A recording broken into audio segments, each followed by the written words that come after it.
सामंतवादी विचार के लोग होते हैं, सिर्फ जात के साथ साथ हर समाज में, और एक लोग के चलते आप पूरे समाज को दोषी नहीं दे सकते। बहुत ही मजबूती से, और इस बार हम लोग के जो प्रत्याशी हैं माननीय अनिल पटेल जी, इस बार लड़ाई सीधे बक्सर में अगड़ा बनाम पिछड़ा की चीज़ है।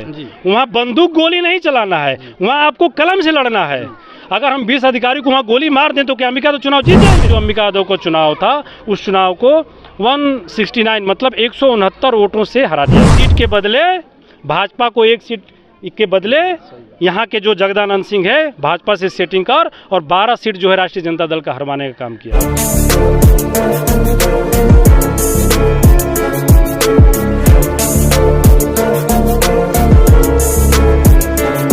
नमस्कार, मेरा नाम गिरिजा प्रसाद। अब देखना शुरू कर चुके बदलते भारत। इस वक्त मैं रामगढ़ विधानसभा के नुआव गांव में मौजूद हूं, जहां नुआव गांव के जो देवरिया गांव है उस जगह पे मौजूद हूं, जहां पर संत शिरोमणि रविदास जी का कार्यक्रम रखा गया था। उस पर बहुजन समाज पार्टी के युवा कार्यकर्ता, यूँ कहे तो बहुजन समाज पार्टी के प्रदेश महासचिव जी पिंटू सतीश उर्फ पिंटू यादव जी मौजूद हैं।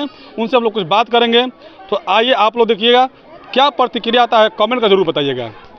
पहले तो बोलते बात पर स्वागत सर। धन्यवाद आपका भी, और साथ ही आपको और पूरे यहाँ उपस्थित सभी जनों को, और आपके चैनल के माध्यम से जो जितने लोग आपको चैनल को देख रहे हैं सभी लोगों को मैं संत शिरोमणि रविदास जी के जयंती पर हार्दिक बधाई देता हूँ, शुभकामनाएं देता हूँ।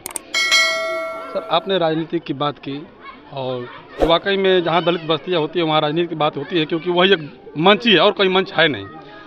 और पिछले चुनाव में अंबिका सिंह यादव जी जीत कर हारे लगभग 200 से 250 वोट से, और टीवी अखबार सभी कुछ दिखा दिया कि नहीं अंबिका सिंह यादव जीत गए। आखिर वजह क्या रहा कि अंबिका सिंह पीछे हो गए? देखिए, उस समय की बात जो आप बता रहे हैं, उस समय अंबिका यादव जी यकीनन चुनाव जीत गए थे, और आपने जैसा कहा कि टीवी में और खबर प्रचारित हो रही थी, तो उस समय अंबिका यादव जी चुनाव जीत गए थे। लेकिन उनको इन सामंतवादियों ने, जो उस समय का जो निर्वाचन पदाधिकारी रामगढ़ विधानसभा का जो राजेश सिंह था, उसने अपने स्वजातीय प्रत्याशी को पोस्टल बैलेट वोट, जो वोट कर्मचारियों द्वारा 1 महीना पहले वोट जो दे दिया जाता है, पोस्टल बैलेट जिन कर्मचारियों का चुनाव ड्यूटी में लगा होता है, चुनाव में ड्यूटी, तो उनका 1 महीना पहले जो है वोट जो है पोस्टल बैलेट के माध्यम से वोट पड़ जाता है, वह 1 महीना पहले पड़ जाता है। तो जो पोस्टल बैलेट वोट था, उन पोस्टल बैलेट वोटों में अंदर से ही पहले से ही धांधली कर हमारा जो वोट था उसमें से 150 वोट को इनवैलिड कर दिया गया, और अंबिका यादव को 169 वोटों से चुनाव हरा दिया गया, क्योंकि वो वोट पहले से उनके पास उपस्थित था। पोस्टल बैलेट वोट को उन्होंने क्या किया कि उस पर जहाँ पे सिंगल टिक लगा था, क्योंकि टिक लगाना होता है, तो वहाँ पे उन्होंने अंदर ही पहले से ही डबल टिक लगा के और बंडलों को बदल दिया गया था। तो तमाम चोरी और जो है बेईमानी करके जो है जीता हुआ जो अंबिका यादव का चुनाव था, उस चुनाव को 169 मतलब 169 वोटों से हरा दिया गया। सर, क्या लगता है अंबिका सिंह क्यों डर गए? क्या हुआ, क्या रीज़न था? क्योंकि लोग पूछते हैं, हमसे भी पूछते हैं इस बात को कि आखिर FIR हुआ, क्या हुआ, उसका रीज़न कुछ भी नहीं आया। देखिए, हम लोग बाबा साहब के अनुयायी हैं और संविधान के तहत कानून को मानने वाले लोग हैं। हम लोगों ने वहाँ पे रिकाउंटिंग की मांग की, लेकिन जो वोट, जो पोस्टल बैलेट 1 महीना पहले निर्वाचन आयोग के पास जो पहले से दर्ज था, तो उन्होंने जब पहले से ही उसमें धांधली बदल के पलट के और उसके वोटों को इनवैलिड, आप सोचिए कि जो कर्मचारी, जो शिक्षक चुनाव में जिसकी ड्यूटी लगी है चुनाव कराने के लिए, वह शिक्षक अपना वोट कैसे इनवैलिड कर सकता है? क्या उस शिक्षक को ये नहीं पता है कि हाथी चुनाव चिन्ह है, ये लालटेन है, ये कमल है? तो जब उन्होंने पहले से ही पूरी बहुत बड़े स्तर पे सेटिंग थी, और बहुजन समाज पार्टी के प्रत्याशी को हराने के लिए भाजपा और राजद दोनों लोग, क्योंकि ये दोनों लोग एक दूसरे के चट्टे बट्टे हैं, जब उनको लगा कि यहाँ से भाजपा नहीं जीत रही है, बहुजन जीत रही है, तो भाजपा के लोग और राजनाथ सिंह जो है यहाँ के DM को और यहाँ के निर्वाचन पदाधिकारी को फ़ोन कर वो सारी प्रक्रियाएं जो धांधली की है वो की गई। बाकी हम लोगों ने वहाँ पे लड़ाई लड़ा, रात 8 बजे तक हम लोगों ने वहाँ रिकाउंटिंग की मांग करते रहे। लेकिन सोचिए, आपका अगर वहाँ कोई निर्वाचन पदाधिकारी नहीं, आपके और हमारे समाज जो बहुजन समाज है, उस बहुजन समाज का एक भी अधिकारी आपको कहीं डीएम या एसपी है, 100 में 1-2 लोग मिलेंगे, तो वहाँ पे धांधली हुई। इसके बाद हम लोगों ने यहाँ ही नहीं, हम लोग पटना निर्वाचन कार्यालय, इसके अलावा पटना हाई कोर्ट में भी हम लोगों ने रीट दायर किया, और वहाँ भी लगभग 3 साल जो है, आप पत्रकार हैं शायद आपको जानकारी नहीं होगी, उस समय जब हम लोग पटना हाई कोर्ट में हम लोग रीट दायर किए थे, तो उस समय का जो वहाँ के जज थे वह जो है बहुजन माइंडेड जज थे, तो उन्होंने तत्काल आदेश दिया कि जो रामगढ़ विधानसभा का पोस्टल बैलेट वोट और ईवीएम है उसको तत्काल सील किया जाए, और जब तक सुनवाई चलेगी कोर्ट में तब तक उसको सील रखा जाएगा। लेकिन इन लोगों ने जज को खरीदने का काम किया, और वहाँ पे जज को बदलकर, मैं न्यायालय पर भरोसा है, लेकिन कहीं ना कहीं दुख होता है न्यायालय के निर्णयों पर। वहाँ पे जो जिसके बेंच में यह सुनवाई चल रही थी, तो पिछले 6 महीना पहले वहाँ के जज को बदलकर एक श्रीवास्तव जज को उस बेंच में ला दिया गया, और उस जज ने आज अभी 20 दिन पहले जो है उस जज ने ये निर्णय दिया कि रामगढ़ विधानसभा में कोई धांधली नहीं हुई है, ईवीएम और सारी चीज़ों को वहाँ से हटा लिया जाए। तो कहीं ना कहीं जब तक हम लोग बहुजन समाज इकट्ठे नहीं होंगे, दुख इस बात का है कि ये लड़ाई सीधे आमने सामने थी, लेकिन हम लोग उस स्थिति में पहुँचे क्यों? अगर जो चीज़ 300-350 से जीत हार थी, अगर वह जीत हार 3500 की होती तो पोस्टल बैलेट वोट तो 1600 वोट था, कितना बेईमानी करते। तो हम लोग लगे हुए हैं कि इतना वोट से हम लोग इस बार लीडिंग दिलाएं कि इन बेईमान चोरों का भी दाल ना गले। क्या लगता है इस बार चोरी नहीं होगा? क्या इस बार भी अंबिका यादव जी डर जाएंगे, फिर कहीं एफआईआर नहीं करेंगे? ऐसा लगता है। देखिए पत्रकार, डरने, देखिए आप दूसरी बात कर रहे हैं, डरना अलग चीज़ है, वहाँ बंदूक गोली नहीं चलाना है, वहाँ आपको कलम से लड़ना है। अगर हम 20 अधिकारी को वहाँ गोली मार दें तो क्या अंबिका तो चुनाव जीत जाएंगे? बात को समझने का प्रयास करिए कि कानून की लड़ाई कानून से लड़ी जाती है, और हथियार की लड़ाई हथियार से लड़ी जाती है। वहाँ आप किससे लड़िएगा? आपका जो पोस्टल बैलेट वोट है, मैंने आपको समझाने का प्रयास किया, शायद आप समझ नहीं पाए। पोस्टल बैलेट वोट आप समझते हैं क्या होता है? क्या होता है? जो शिक्षक लोग देते हैं वोट, उसको तो जो ईवीएम से हट के होता है वो, हाँ, वोट 1.5 महीना पहले पड़ जाता है। कब पड़ता है? 1.5 महीना पहले।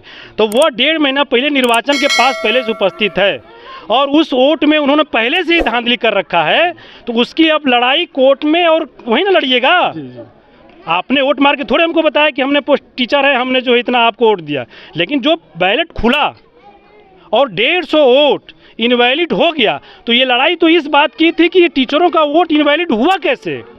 जो शिक्षक चुनाव कराने वाला है, तो धांधली बड़े स्तर पर थी।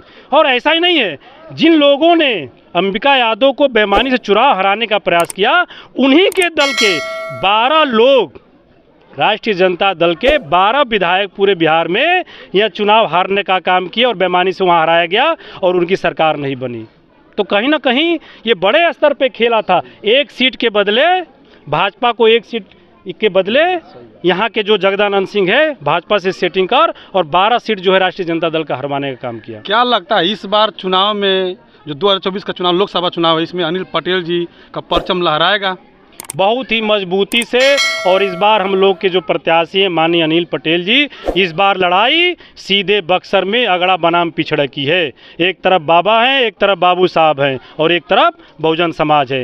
पूरा बक्सर लोकसभा में बहुजन समाज एकजुट इकट्ठा है। इस बार माननीय अनिल पटेल जी को हाथी वाले खाने पर वोट देकर दिल्ली भेजना है, और पूरा बहुजन समाज ये मन बना चुका है कि जब तक इस देश की गद्दी पर बहन कुमारी मायावती जी नहीं बैठेंगी, तब तक इस देश के बहुजनों का उद्धार नहीं होने वाला है। आपने कहा सर अगड़ा और पिछड़ा की बात की, और इसी पिछड़ा समाज में से दलितों के ऊपर ज़्यादा आए दिन कहीं ना कहीं अत्याचार करता है, तो केवल एक समाज है, वो भी यादव समाज के लोग हैं। केवल मैं कवर करता हूँ, कहीं जाता हूँ तो केवल यादव समाज के लोग जो ही दलित पर ज़्यादा करके, चाहे लड़की का छेड़छाड़ का मामला हो या मारपीट का मामला हो, सब ओबीसी समाज। कोई भी, देखिए सुनिए, कोई भी गलत करने वाला किसी एक जाति का नहीं, वह उसकी मानसिक, सुनिए, या यादव हो गए या कुशवाहा हो गए या चमार, देखिए हमने कहा बहुजन समाज, तो ना उस बहुजन समाज में आपका यादव भी हो गया, आपका कुशवाहा भी हो गया, आपका कुर्मी हो गया, चमार, धोबी, बीन, मला, सारे लोग हो गए। लेकिन इसी समाज में, हर समाज में कुछ सामंतवादी विचार के लोग होते हैं, सिर्फ जात के साथ साथ हर समाज में। और एक लोग के चलते आप पूरे समाज को दोषी नहीं दे सकते हैं, एक लोग के चलते आप पूरे समाज को दोषी नहीं दे सकते हैं। हर समाज में लोग हैं, हर समाज में चोर हैं, बेईमान हैं। अगर कोई एक दारू पी रहा है तो इसका मतलब ये थोड़ी हो कि पूरा समाज में पियाक है।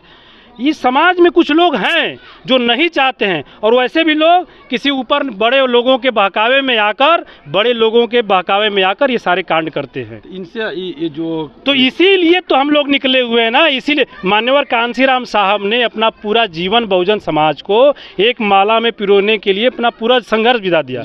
तो क्या किया बहुजन, पूरे बहुजन समाज को जुटाने के लिए ना। उन्होंने ये थोड़ी कहा कि यही रही, ये कोयरी है, ये चमार है, ये बीन है, ये मला है। उन्होंने एक बहुजन समाज बनाया।